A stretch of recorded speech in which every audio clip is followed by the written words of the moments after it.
Right, so we're back on to a bit more on the F3 today. I'm going to get this axle cleaned up, check everything over. It all seems pretty good, it's all turning nicely, so I don't think there's any issues inside the axle at all.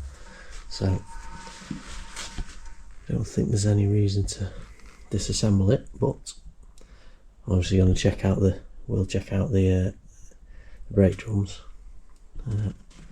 eventually. I'm just going to get these wheels off now, which these studs actually come off because they're holding the inner wheel, which I didn't realise at first, but so get them undone, get these wheels off, yeah, start cleaning her up.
Alright, so I'm a bit further on with this axle now, just got the two hubs off. Basically I had to take the half shafts out, obviously remove the nuts, the lock nuts and the tapered bearing, remove the whole unit in one, which isn't too bad and it's in good nick. The only thing I've got is on one side, this one's actually okay, these pads are still alright, they're dry, but on this side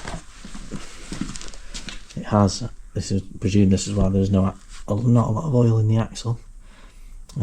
It's had an oil leak in this side. You can see the line in here, it's totally, well, it's pretty much knackered, so I need to get them relined. I'm not sure about replacements, so just send them off to get them relined, but that's where I'm up to. So probably get this plate off next, undo these nuts here to remove this back plate.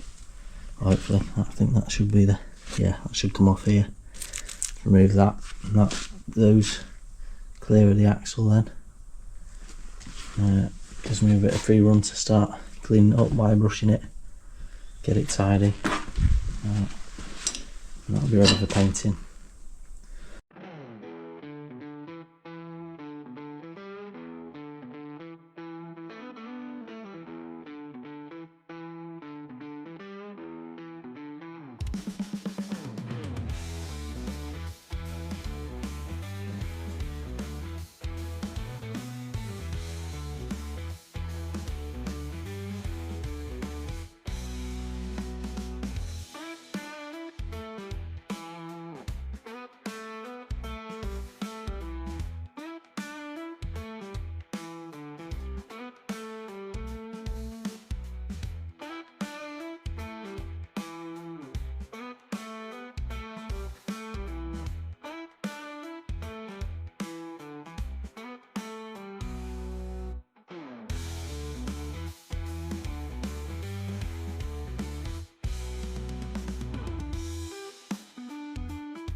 Alright, so I've just been getting these brake pads off, or brake shoes should I say.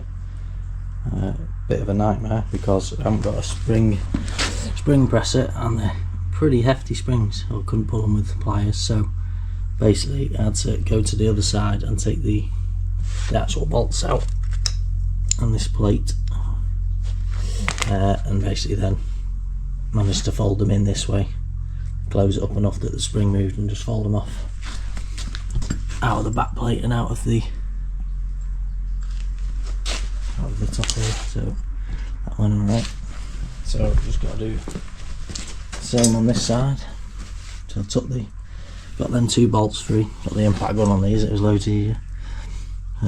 The shock of it obviously stopped them spinning like the other side did, that's why I had to mess about putting the tack weld on. So that one come off nice and easy. So take these shoes off, and then I'm going to get these back plates off hopefully, and then we should be ready to start cleaning things up. Give this all a good wire brushing, and see how that goes.